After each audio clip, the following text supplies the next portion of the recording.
Chapter 10. Use your mind to improve your health. I spend approximately half my time traveling to all corners of this and other countries to speak to groups of mind control graduates. In the course of a year, I meet not hundreds, but many thousands of people who report truly wonderful self-healing. But this is already commonplace for me. I'm amazed in another sense. I am amazed that not everyone has realized the immense power that the mind exerts over the body. There are many who think that psychic healing is strange and esoteric, powerful drugs that they ingest. And yet, what could be stranger and more esoteric than those prescribed by a doctor, and that produce side effects that constitute a threat to health? Throughout my experiences with psychic healing, I have never felt, seen, or heard of a single harmful side effect. Medical research is discovering more and more about the relationship between the body and the mind. Among all the different and seemingly unrelated research efforts, there is a fascinating consistency about the findings. It turns out that the mind plays a mysteriously powerful role in this. If mind control were perfect, it's not. We're still learning. I think we'd all have a perfect body all the time. However, it is an inescapable fact that we already know enough to strengthen the body's repair powers with our minds, so that diseases can be combated more successfully. Obviously, your greater self-healing skills will require less medical attention. However, at this stage in the development of mind control, and at this stage in your mastery of what we have elaborated, it is too premature for the nation's doctors to retire. What you should do is consult them as you normally would and follow the advice they give you. What you can do is surprise them with the speed of your recovery. Someday, they will wonder what happened to you. A large number of graduates report using mind control in emergencies to reduce bleeding and pain. Example: Mr. Donald Waldowski's wife was traveling to Texas at a convention with her husband. According to the Bulletin newspaper of Norwich, Connecticut, she jumped into a pool and caused a ruptured eardrum. We were miles away from a city, and I didn't want to force him to leave in the middle of the convention, she said, according to the words attributed to her in the newspaper. So I leveled up, put my hand over my ear, focused on the painful area, and said, "Gone, gone, gone." The bleeding stopped immediately, and the pain stopped. When I finally saw a doctor, he was speechless because of his astonishment. In self-healing, there are 6 fairly simple steps to follow. The first is to begin in beta, to feel that you are becoming a loving and therefore forgiving person, and to see love as a goal in itself. This will probably require some pretty thorough mental cleansing. See Chapter 8. Second, level up. This fact alone constitutes a fundamental step towards self-healing because, as I mentioned quite previously, at this level, the negative work of the mind, all its guilt and anger, is neutralized, and the body is free to do what it is meant to do, that nature designed, repair itself. Of course, you may have genuine feelings of guilt and anger, but we have discovered that these will be experienced only on the external level or beta control level, and that they tend to fade as you practice mental. Third, talk to yourself mentally about the first step. Express your desire to do a thorough mental cleansing. Use positive words. Think positively. Become a loving person. Fourth, mentally experience the illness that is afflicting you. Use the mental screen and observe and feel the illness. This step should be brief.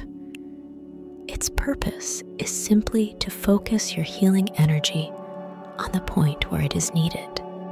Fifth, quickly erase this image of your illness and experience the feeling that you are completely cured.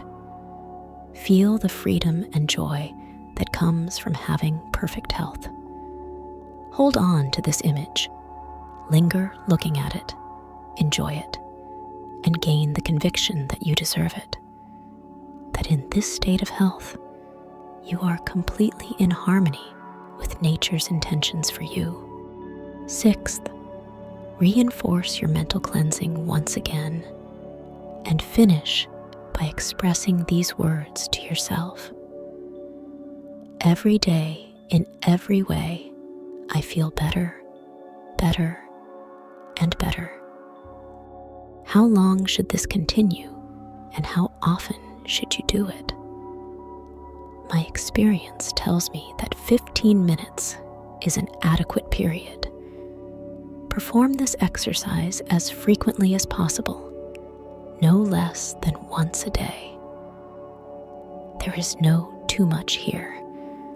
Allow me to digress for a moment. You may have heard that meditation is a very good thing, but that you need to be careful not to become fascinated with it to the point that you practice it excessively. This, they say, can lead to isolation from the world and an unhealthy preoccupation with oneself. I don't know if this is true or not. This is said of other meditative disciplines, not mind control. We emphasize our participation with the world, not our isolation from it. We do not seek to overlook practical problems or ignore them, but rather to face them head on to solve them. It is not possible to overdo this. Let's get back to self-healing. There is no end to the first step. Put it into practice in beta, alialo, theta. Live it. If you feel it slipping away during the day, put your 3 fingers together for a moment to instantly reinforce the idea. Many of our mind control centers publish newsletters for their graduates. These are filled with reports from graduates talking about what mind control has done for them. The stories of how they manage headaches, asthma, fatigue, and high blood pressure are too numerous to count. Here we have one, which I choose because the author is a doctor by profession. Since I was about 11 years old, I suffered from migraine headaches. At first, they occurred occasionally and could be controlled. But as I grew older, the migraines became worse, and eventually I began to suffer from multiple migraines that lasted 3 or 4 days, with an interval of only 2 days between each attack. A really bad migraine is devastating. It usually affects one side of the face and head. It feels like your eyes are being pushed out of their sockets. It seems as if we are being squeezed with a vice, and our stomach does somersaults. Sometimes the attack is relieved by a specific preparation, a vasoconstrictor drug, which has to be taken at the beginning, while the pain is still tolerable. Once the pain has progressed for some time, nothing will relieve it except the passage of time. I was getting to the point where I had to take the preparation every 4 hours. And even then, the relief was only partial.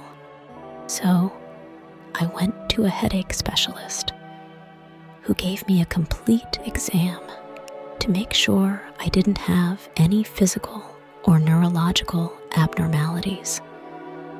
He gave me advice and a treatment that I had already been putting into practice. The pain continued. One of my patients was a mind control graduate, and for about a year, she had been suggesting that I go to mind control with her. I always told him that I didn't believe in that nonsense. Then one day, I treated her when I was on about the 4th day of a headache, and I must have turned greenish because she said to me, "Isn't it time I took the mind control course? A new course starts next week. Why don't you come with me?" I signed up for the course and attended faithfully every night. And sure enough, I didn't have a single migraine that week. But a week after I finished the course, I woke up with a splitting headache and had a chance to see if my programming would work. I did a relaxation cycle and came out. The headache went away. I felt wonderful. It was a miracle. 5 seconds later, the headache returned, this time more intense.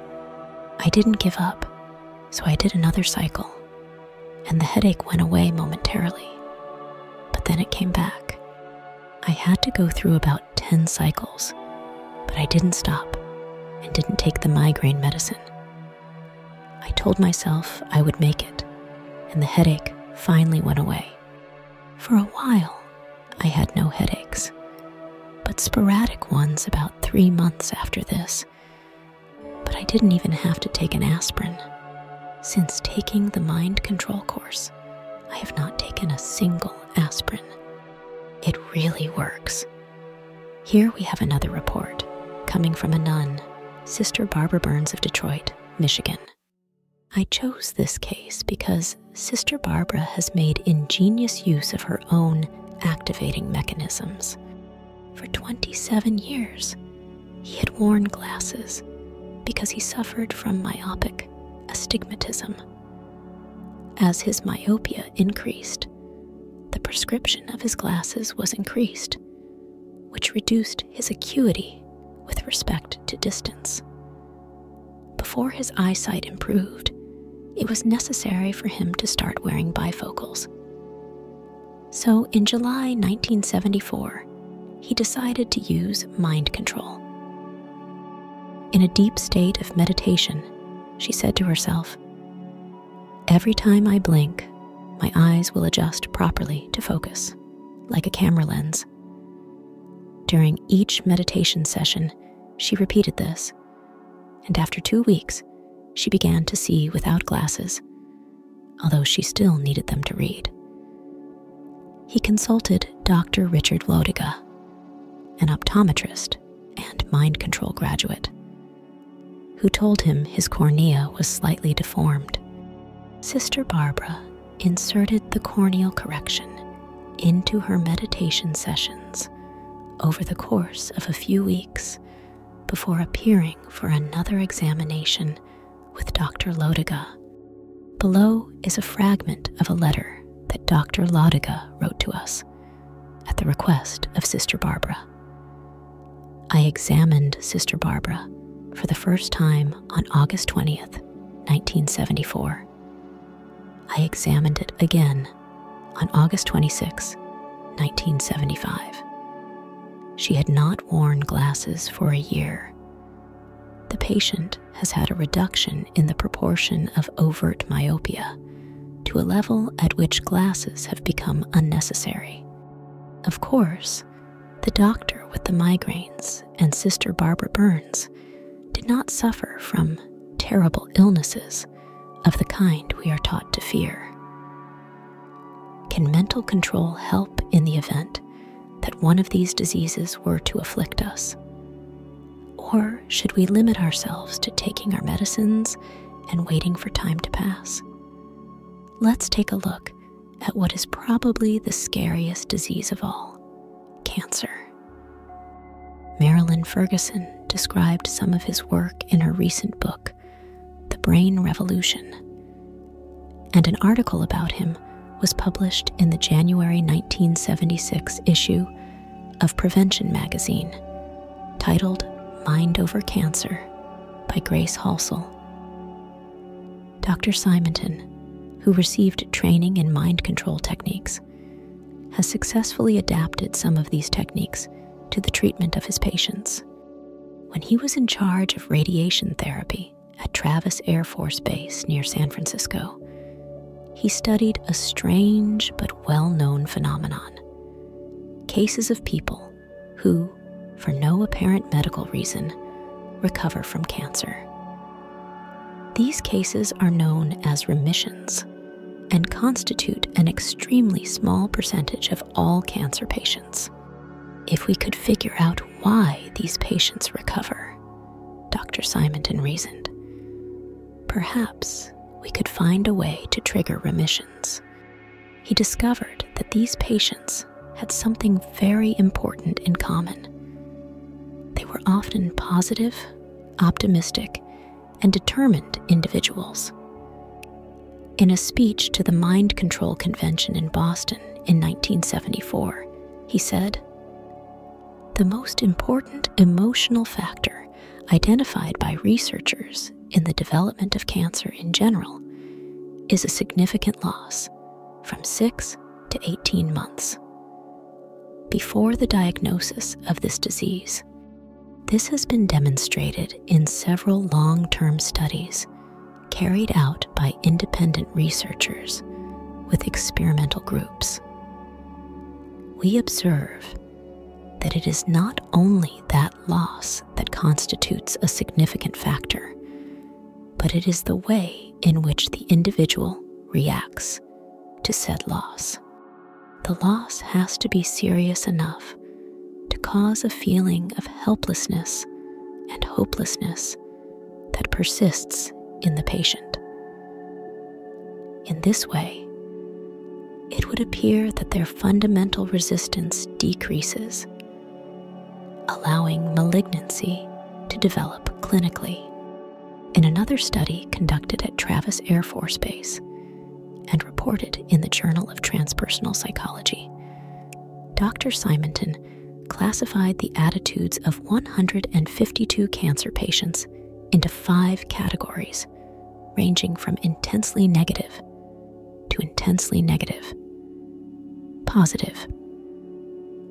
He then rated his reactions to the therapy from excellent to poor. For 20 of these patients, the results of their treatment were excellent, although the condition of 14 of them was so serious that they would have had a less than 50% chance of living 5 years. What tipped the balance in his favor was his positive attitude.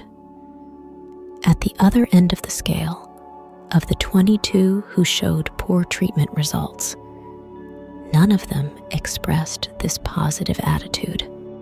However, when some of the more positive patients returned home, there was a change in their attitudes, and we saw that their illness changed correspondingly. It was clear that his attitudes, rather than the severity of his illness, played the predominant role. The journal editor quoted Dr. Elmer Green of the Menninger Foundation as saying, "Carrie and Stephanie Simonton are achieving remarkable results in cancer control by coupling visualization for physiological regulation and traditional radiology."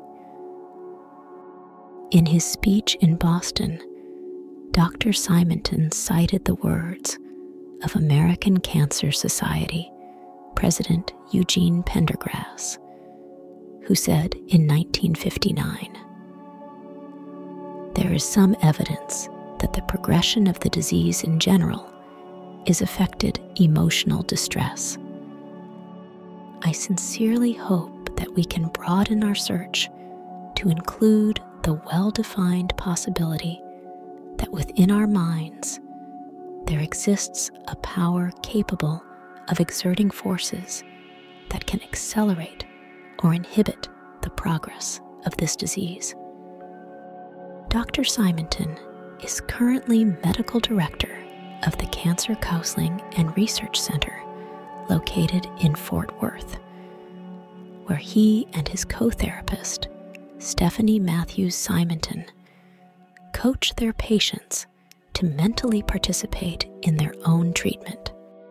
You see, I started with the idea that a patient's attitude played a role in his reaction to any form of treatment and could influence the course of his illness. As I explored meditation, provided this, I discovered that the concepts of control mental feedback and an instrument that could be used to teach the patient how to initiate interaction and participate in their own healing process. I would say that this is the instrument that alone is the most powerful thing I have to offer to the patient as emotional help. One of the first steps Dr. Simonton takes in training his patients is to banish fear. Once this preparation is started, we realize that cancer is a normal process that takes place in us, that we continually have cancer cells that are giving rise to malignant degeneration. The body recognizes them and destroys them, just like any foreign protein. It is not simply about getting rid of all cancer cells, since we develop these types of cells all the time. It's about making the body succeed again and take charge of its own processes. Dr. Simonton said in her speech, "Most people view cancer as a very nasty, malignant, treacherous thing that can sneak in, that has enormous power, and that once it starts, there's nothing that can stop it. Body can do. In reality, the cancer cell is a normal cell that has gone crazy. It is an extremely clumsy cell. It reproduces so quickly that in many cases, it consumes its own blood supply and dies of starvation, is weak.